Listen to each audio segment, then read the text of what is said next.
Таны амралтчуулга цагт зориулсан хүрээлэн амралт өдрийн хөтөлбөрийн маань бие махбодын дугаар үзэгчдэнд хуулийн цаг булангаар үргэлжлэн хүрж байна. Тэгэхээр өнөөдрийн хуулийн цаг булангаа бид тун удахгүй 11-р сарын 23-наас 25-ны хооронд улсын орон даяар хуульчны мэргэжлийн шаардлагыг зохион байгуулагдах гэж байгаа. Тэгэхээр бид үүнтэй холбоотойгоор студидтэй Монголын хуульчны холбооны гишүүн хуульч туяа ирсэн байгаа. За сайн байна уу? Өнөөдрийн хүргэе. Баярлалаа. За тэгэхээр хэдхэн хоногийн дараа Монголын хуульчдын мэргэжлийн шалгалт болох гэж байна, зохион байгуулагдах гэж байна. Тэгэхээр энэхүү шалгалтыг хизээнээс эхэлж явуулах болсон юм. Тэгээд одоо яг шалгалтын бэлтгэл ажил хэд өвтэй явж байгаа болоо. Баярлалаа. Тэгэхээр энэ эрхэм шинтгэлийн хүрээнд маш олон хууль тогтоомжийг өөрчилсөн, олон арга хэмжээ зохиогдсны нэлийн мэдээлэлхүүц нийт хуульчдын өгсөн хүлээж авдаг нэг юм үйл ажиллагаа байдаг. За энэ нь болохоор зэрэг хуульчийн мэргэжлийн шалгалтыг зохион байгуулах. За энэ ажиллагааг бол хуульчийн эрхцэн байдлын тухай хууль 2013 оны 4 сарын 15-ны өдрөөс эхлэн хүчин төгөлдөр болж үйлчилж ирсэн Монгол Улсын нутаг дэвсгэр дээр. За энэ дагуу хуульч гэдэг хэний хэлхийн хуульчийг хэрхэн сонгон шалгаруулах гэдгийг энэ хуулиар зохицуулж өгсөн. За тэгээд энэ дагуу хуульчийг сонгон шалгаруулах шалгалтыг сүүлийн 3 жил цоошин агуулгаар цоошин хэлбэрээр явуулж байгаа гэдгийг дуулахад таатай байна. За энэний сүүлийнх нь болсон 2016 оны 11 сарын 23, 24, 25-ны өдрөд зохион байгуулагдах хуульчийн мэргэжлийн сонгон шалгаруулалтыг бүртгэл бүх бэлтгэл ажиллагаар хангагдаад байна. Тэгэхээр өмнөх жилүүдийн яг шалгалт авч байсан тэр бүтцээс энэ жилийн шалгалтын онцлог юу байх юм бол? Тэгэхээр энэ жилийн онцлог гэхээр ер нь жил бүр нэг 2000 гаруй хүн бүртгүүлдэг. За энэ бүртгүүлж байгаа хүмүүс нь хэн байдг вэ гэхээр за улсын болон хувийн хвшлийн ихтэй сургуулийн хуулийн ихтэй сургуулиудыг төгссөн. За мөн гадаадын дүүцхүүд хэмжээний сургуулиудыг дуусгасан, дүүргэсэн ийм бакалаврын хуульчийн эрхцэн бакалаврын мэргэжил дипломтой хүмүүс.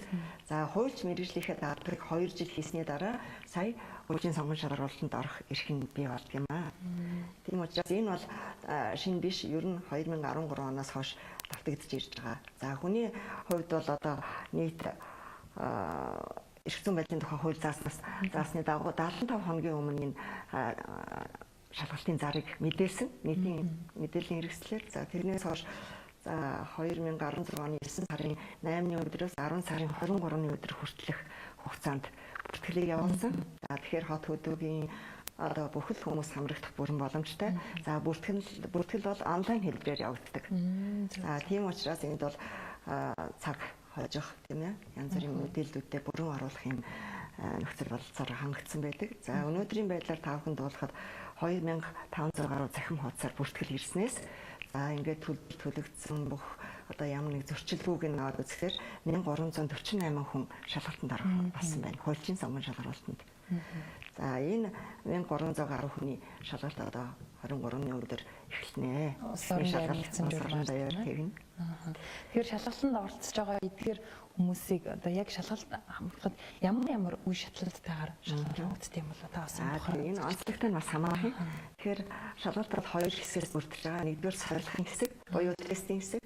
За энэ бол 11 сарын 23-ны өдөр явагдана. За тэгэхээр энэ сорилгын шалгалт гэдэг бол мэдээллийн цахим санд байж байгаа тестийн хувилбаруудаас 200 ширхгийн сонгож авдаг. За тэгээд энэ 200 тестэн дээрээ тухайн шалгалт өгөгч хүн бол 150 минут ажиллана. Цаг дууссаны дараа бол дүн шууд гарна. Дэлгэцэн дээр тэгээд шалгуулагч бол өөрийнхөө хичнээн оноо авсан бэ, дараагийн шалгалтанд орох эрхтэй үгүй юу гэдэг өөрөө мэдээл гараа явуулдаг учраас ямар нэгэн маргаан байдаггүй тийм. За ямар техникийн шин чанартай янз бүрийн асуудал гарах юм бол тэр доор нь зохион байгуулах комиссийн арга хэмжээ авна тийм ээ. Толгой компьютертайгаа холбогдсон ямар нэгэн сахалгаар бол за ийм нууцлалтай явагддаг учраас яг тийм ямар хаана болох юм бэ, хэн хаана очих вэ гэдгээ одоо бол мэдэхгүй байгаа. Бид нарт мэдэхгүй байгаа. Тэр учраас шалгалтын одоо 2 хоногийн өмнө 21-нд тэр шалгалтанд орохоор бүртгүүлсэн хүмүүст бол мэйл хаягаар нь мессежээр одоо хаана очих вэ? Тий одоо салбар хороо хаана байх вэ? Та хаана очих вэ гэдгийг хэлж тэгээд бас нөгөө схем доргийн нөхцөл явуулдаг. Одоо төвч бодлохын тулд. Тийм байна тий. За тэгээд дараагийн шалгалт нь болохоор шалгалтын дараагийн үе нь 24 25-нд бодлогын шалгалт гэж авдаг. За энэ бодлогын шалгалт бол тодорхой одоо амьдрал тохиолдсон кейс тохиолдол дээр дүн шинжилгээ хийгээд гаргалгаа гаргах нь хууль зүйн дүгнэлт өгөн тэр хүн. За энийг мөн л компьютер дээр бичнэ. За компьютер дээр бичих үед бол юу ашиглах вэ гэхээр зэрэг эрх зүйн одоо мэдээллийн нэгдсэн сан legal info CGM-ийн нэг л ашиглаж болно. Өөр ямар ч одоо бичиг баримт хууль, өөрийн хэрэглэдэг хууль янз бүрийн одоо компьютер давлгааны өөр ямар ч материал авч орох ёсгүй маа гэдгийг бас харуулж хэлмээр байна. За бодлогын шалгалт эхний өдөр бол эрүүгийн эрх зүй, иргэний эрх зүйгээр бодлогоо бодно. 24-ний өдөр 25-ны өдөр нь болохоор үндсэн хуулийн эрх зүй, захиргааны эрх зүй гэсэн ийм бодлогын төрлүүд орж ирнэ. За бодолтой бол өөрөө яаж бодох, яаж ямар үе шатаар бодох гэдгийг урьдчилсан одоо сургалтууд явагдсан байгаа. За хүмүүс их сайн бэлдсэн байгаа хаа гэж бодож байна. Тийм байх шүү тий. Тэгэхээр өнөөдөр бидний ярилцлагыг яг энэ чиглэлээр дагнан ажилдаг, суралцж байгаа маш олон хүмүүс үзэж байгаа болоо гэж бодож байна. Тэгэхээр магадгүй яг шалгалтын тухай мэдээллийг бас хаанаас авах уу? Мэдээлэл улам дэлгэрэнгүйгээр нь мэдж авах хүсэлтэй олон хүмүүс байгаа. Тэгэхээр яг эдгээр хүмүүс маань бас мөн түнчлэн нэгэнт та манай студид ирж бас юу илүү их анхаарах бас ёстой юм болоо бас үүнийг хэлж өгөөч. Хамгийн гол мэдээлэл бол өөрийн захим хаягаа банк шалгаж явах хэрэгтэй тийм ээ. Тийм учраас захим хаягаар янз бүрийн бүх мэдээллүүд өөрчлөж очно. Ховчилж очно гэсэн үг тийм ээ. За энийг авна. За түүнээс гадна энэ жилийн одоо хуульчийн сонгон шалгалтын нэг онцлог нь бол Монголын хуульчдын холбоо дангаараа хариуцж явж байгаа. Өөрөөр хэлбэл хуульчдын эрхийг ашгийг хамгаалах одоо ямар нэгэн хараат бас хөндлөнгийн дарамт шахалтгүйгээр тийм ээ ямар нэг яам тамгийн газрын оролцоогүйгээр Монголын хуульчдын холбоо хуульчдаа сонгон шалгаруулах гэж байгаа нэг онцлог юм. Тэгэхээр хуульчдын холбоон дээр одоо банк хандхад утаснууд бол өөрт нь өөгдсөн байгаа. Бүртгэл дээр байж байгаа, бүртгэлийн утсан дээр байж байгаа тэр утсаараа хандаж болно, мэйл хаягаар хандаж болно. За тэгэхээр энэ бол та бүхэнд нээлттэй байгаа захин болон мэдээллүүд.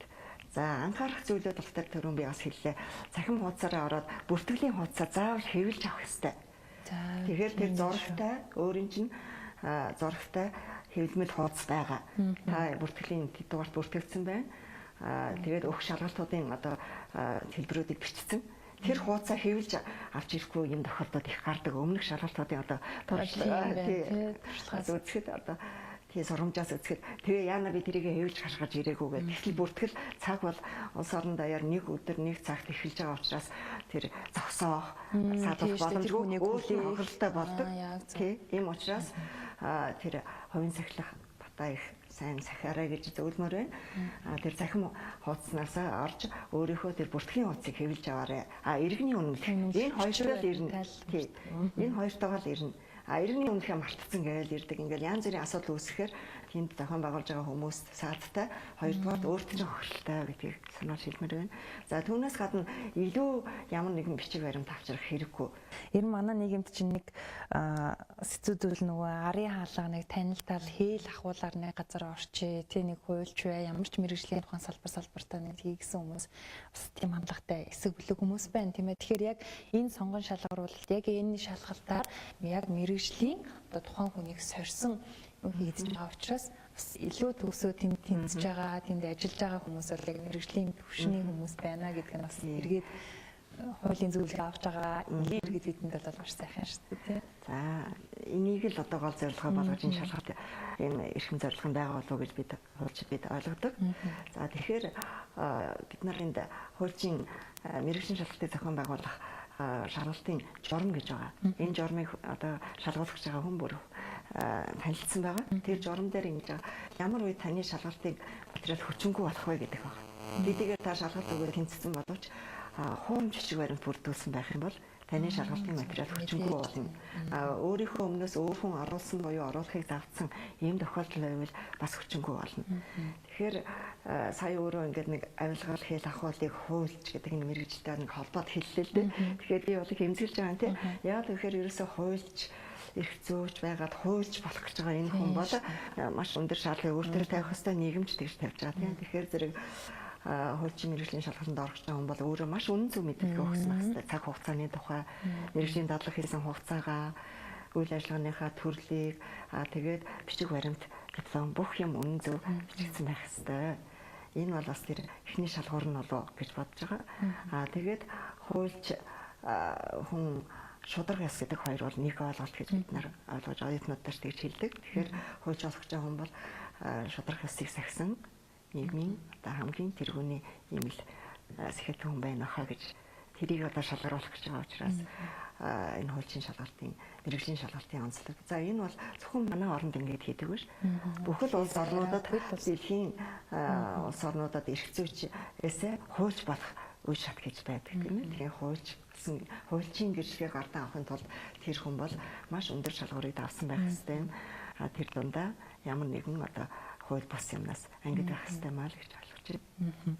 За тэгээд танд маш баярлалаа. Бидний студид ирж бас яг энэ чиглэлээр ажиллаж байгаа, суралцж байгаа, энэ шалгалтанд хамрагдаж байгаа маш олон хүмүүст хэрэгтэй мэдээллийн яг энэ цаг үед төгсөнд маш баярлалаа. Тэгээд ер нь яг энэ шалгалтаас гарах өвөр дагавар ач холбогдол нь бас илүү нийгэмдтэй бодиттой байгаасаа гэж бас бидний зүгээс хүсэж байна. Шалгалтаас мэдээж зохион байгуулалтын зүгээс ч гэсэн оролцож байгаа, энд хамрагдаж байгаа хүмүүс нь ямар нэгэн хил ам гарахгүй, ямар нэгэн бодлонгүйгээр бас маш сайн зохион байгуулалттай өндөр хэмжээний зохион байгуулалттай явагдах хаа гэдэг. Тэгэхээр одоо бид нар даяаршлын буюу одоо захим мэдээллийн системийн ийм нийгэмд амьдарч байгаа учраас аль болох хүний оролцоогүй.